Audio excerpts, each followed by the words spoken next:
A federal appeals court temporarily reinstated a set of tariffs originally imposed under former President Donald Trump, reversing a recent decision by the U.S. Court of International Trade that had previously blocked them. The reinstatement is not final but will remain in place pending further judicial review, marking another development in the long-running legal and political battle over trade authority in the United States. The tariffs were part of the Trump administration's aggressive America First economic agenda, targeting a broad range of imported goods including steel, aluminum, electronics, and other industrial materials. The intent behind the tariffs was to protect American industries from what the administration called unfair foreign competition, particularly from countries like China. Advocates argued that the tariffs were essential to strengthening domestic manufacturing, ensuring national economic security, and reducing reliance on global supply chains.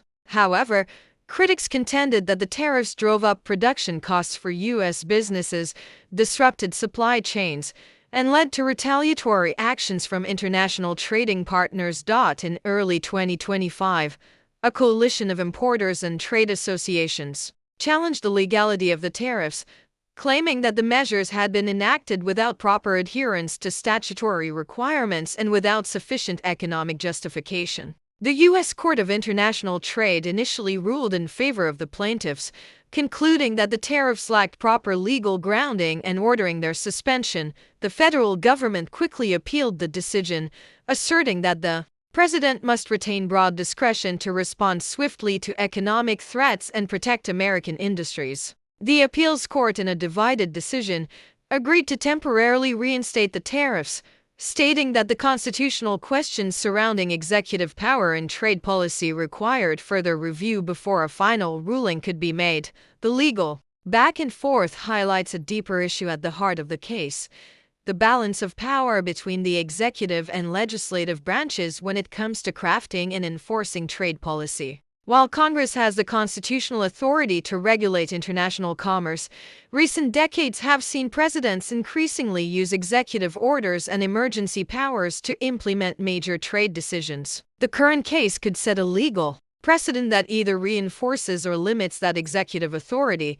The economic impact of the reinstated tariffs is already being felt by manufacturers, importers, and consumers. Many businesses had begun adjusting supply chains based on the lower court's decision to suspend the tariffs, and the sudden reversal has thrown many companies into uncertainty. Rising costs, pricing volatility, and compliance concerns are now once again on the table. International reactions have also been swift. Some of America's key trade partners have expressed concern about the reinstatement of the tariffs and warned that retaliatory actions may follow if a long-term resolution isn't reached. Trade experts warn that if the legal uncertainty persists, it could destabilize market confidence and impact global trade relations. Politically, the ruling has reignited debate across party lines. Supporters of the tariffs see the reinstatement as a necessary defense of American economic interests and applaud the court's recognition of presidential authority. Opponents argue that the tariffs continue to burden American businesses and consumers and that such significant policy decisions should not rest solely in the hands of the executive branch. As the case moves forward in the judicial system,